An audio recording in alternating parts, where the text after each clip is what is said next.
ना पार्वती, आखिर एक बेटी का बाप जो ठहरा। पार्वती, आप इतने परेशान क्यों दिखाई देते हैं? परेशान तो रहूंगा ना पार्वती, आखिर एक बेटी का बाप जो ठहरा। पार्वती, अब उसके हाथ पीले करने का समय आ गया है। पर हमारी आनंदी तो अभी सिर्फ 9 साल की है। अभी तो उसके पढ़ने लिखने और खेलने कूदने के दिन हैं। देख पार्वती, लड़कियां पराया धन होती है और जितना जल्दी इन्हें घर से विदा कर दे उतना अच्छा है। कल से आनंद की पढ़ाई लिखाई बंद। पर बापू, इसमें मेरी क्या गलती है? आप मुझे पढ़ाई करने क्यों नहीं देते? तेरी गलती है कि तू एक लड़की है। लड़का होती तो क्या बापू? लड़का होती तो क्या? ऐ लड़की, ज्यादा जबान ना चला, नहीं तो जबान हलक से खींचकर बाहर निकाल दूंगा। बापू, मैं पढ़ लिख कर कुछ बनना चाहती हूँ। मेरी पढ़ाई ना रोको बापू। आनंदी, तुझे पढ़ना है तो पढ़, लेकिन सारी उम्र बाप की छाती पर यूं बोझ बनकर ना बैठ। पर बापू, अभी तो मेरी उम्र पढ़ाई लिखाई की है। मुझे पढ़ लिख कर डॉक्टर बनना है। पढ़ाई पढ़ाई पढ़ाई, आज तो तेरी इन किताबों का काम तमाम करके ही छोड़ूंगा। ये ले। नहीं बापू, मत छोड़ो बापू। छोरी। नहीं बापू, नहीं। बापू, ये तुमने क्या किया? तुमने मेरी इन किताबों को ही नहीं फाड़ा बापू, मेरी किस्मत फाड़ दी, मेरी किस्मत। ये कॉपी किताबें ना सिर्फ छोरों के हाथ में अच्छी लगती है, लड़कियों के हाथ में तो सिर्फ मेहंदी अच्छी लगती है, मेहंदी। पर बापू, मैं लड़की हूँ तो क्या हुआ? लड़का और लड़की तो हमारी दोनों आंखों के समान होते हैं। चुप कर आनंदी, और यह एहसान मान कि अब तक जिंदा है तू। कहीं बचपन में गला दबाकर मार दिया होता तो यह तेरी बकबक नहीं सुननी पड़ती आज। पर बापू, मुझे चूल्हा जलाना अच्छा ना लगे है।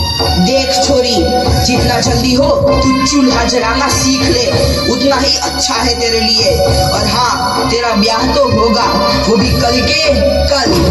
अपना जीवन है तुम्हारी यही कहानी। आंचल में है दूध और आंखों में है पानी।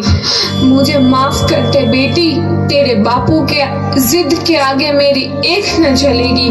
माफ कर दे बेटी, मुझे माफ कर दे।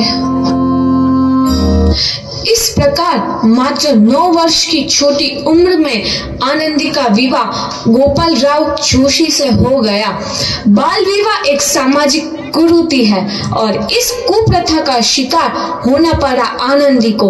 5 वर्ष बाद आनंदी 14 साल की हो गई है। उसके घर एक शिशु ने जन्म लिया है। देखते हैं आगे क्या हुआ। देखिए ना, इसे क्या हो गया है?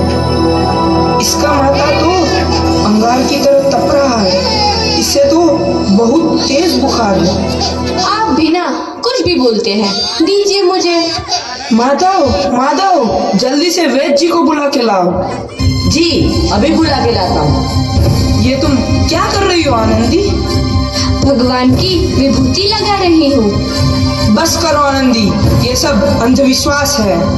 अरे आप यकीन तो कीजिए, भगवान की कृपा से इसका माथा ठंडा हो रहा है और बुखार भी उतर गया है ना बाबू? देखिए, दीजिए मुझे।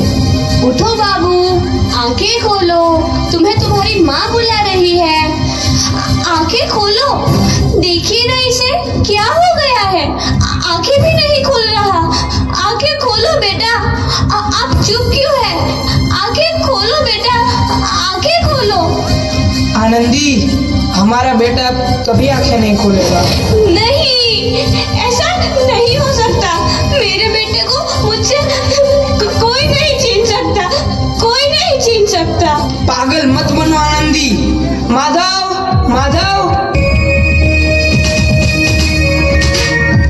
आनंदी, बंद करो ये पागलपन। भगवान ने मेरा बच्चा छीन लिया। भगवान ने नहीं, तुम्हारी अशिक्षा और अंधविश्वास ने तुम्हारा बच्चा छीना है। अगर तुम पढ़ी लिखी होती तो आज हमारा शिशु जीवित होता। तुम अनपढ़ थी आनंदी, अनपढ़। नहीं, अब मैं अनपढ़ नहीं रहूंगी मैं अनपढ़। मैं पढ़ूंगी ताकि कल किसी और आनंदी को इलाज के अभाव में अपना बच्चा ना खोना पड़े। शाबाश आनंदी, और यही तुम्हारे अपराध के लिए प्रायश्चित भी है।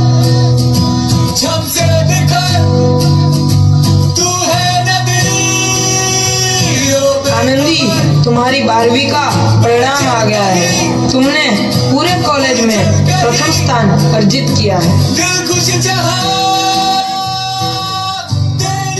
आनंदी, तुम्हारी मेहनत रंग लाई है। तुम्हें शिक्षा वृत्ति मिली है। ये लो तुम्हारे अमेरिका जाने की टिकट। मुझे शिक्षा वृत्ति मिल गई, मैं अमेरिका जा रही हूँ। पर ये सब मैं अकेले कैसे कर पाऊंगी? आनंदी, अपने आप को इतना कमजोर क्यों समझ रही हो? फिर इतना पढ़ने लिखने का क्या फायदा? तुम अभी गवार की गवार नहीं हूँ मैं अब गवार।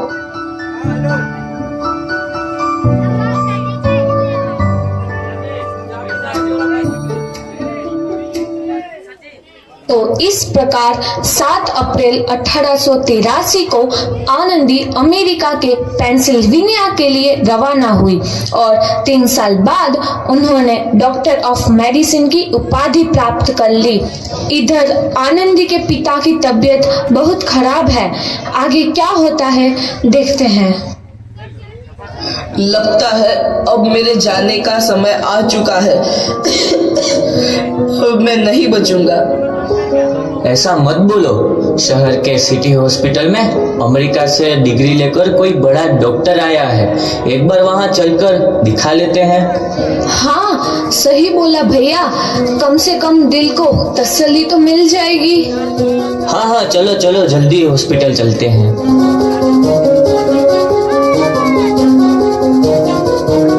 इस मरीज की हालत तो बहुत ही खराब है। कोई चमत्कार ही इसे बचा सकता है। ऐसा मत बोलो भाई। डॉक्टर साहब कब तक आ जाएंगे? लो आ गई डॉक्टर मैडम। डॉक्टर मैडम जल्दी देखिए, मरीज की हालत बहुत ही खराब है।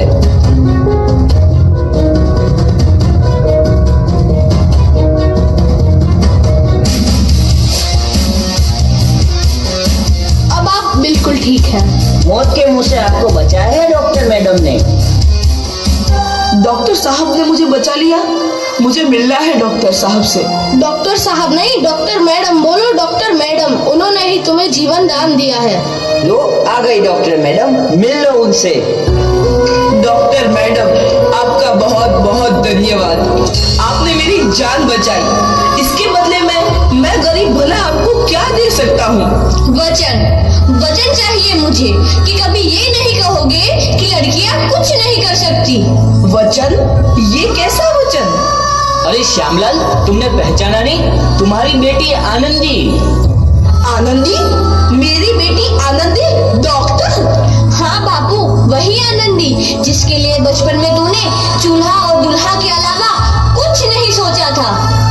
आनंदी, आनंदी मेरी बेटी, मुझे माफ कर दे। मैं तेरा गुनहगार हूँ बेटी।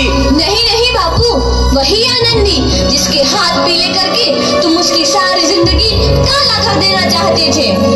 माफ कर दे मुझे मेरी बच्ची, माफ कर दे। मैं तेरा अपराधी हूँ मेरी बच्ची, माफ कर दे। नहीं बापू, मैंने तो तेरा एहसान चुकाया है। याद है ना अपना एहसान जो बचपन में तुमने मुझ पर किया था? ताने सुना कर जीते जी मार डाला था मुझको। अब बोल, और किस किस को मारेगा? आनंदी बेटी, मुझे माफ कर दे मेरी बच्ची। मैं तेरा गुनहगार हूँ। बापू, आपने ही तो बोला था किताबें सिर्फ बेटों के हाथ में अच्छी लगती है, बेटियों के हाथ में तो सिर्फ मेहंदी। बेटों और बेटियों में फर्क करना तो आंखों में फर्क करने समान है।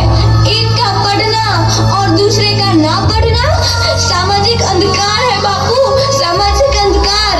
उपकार मांगता हूँ मैं तुझ जैसी बेटी का, जिसने सारी उम्र मुझसे कुछ ना मांगा तो सिर्फ बराबरी का दर्जा। वरना सच तो यह है कि मैं तेरी माफी के लायक भी ना हूँ। मुझे सा बाप मेरी बराबरी कर सके उसके मैं लायक भी ना हूँ मेरी बेटी, मैं लायक भी ना हूँ। अपने बापू को क्या माफ नहीं करोगी आनंदी? माफ कर दो आनंदी, माफ कर दो। सुबह का भूला यदि शाम को घर लौट आए तो उसे भूला नहीं कहते। बापू। तो इस प्रकार आनंदीबाई जोशी ने अपनी मेहनत और अटूट इरादे से न केवल भारत की पहली महिला डॉक्टर बनी, बल्कि आगे चल के उन लड़कियों के लिए सुनहरा रास्ता दिखा गई जो जीवन में कुछ करना चाहती थी।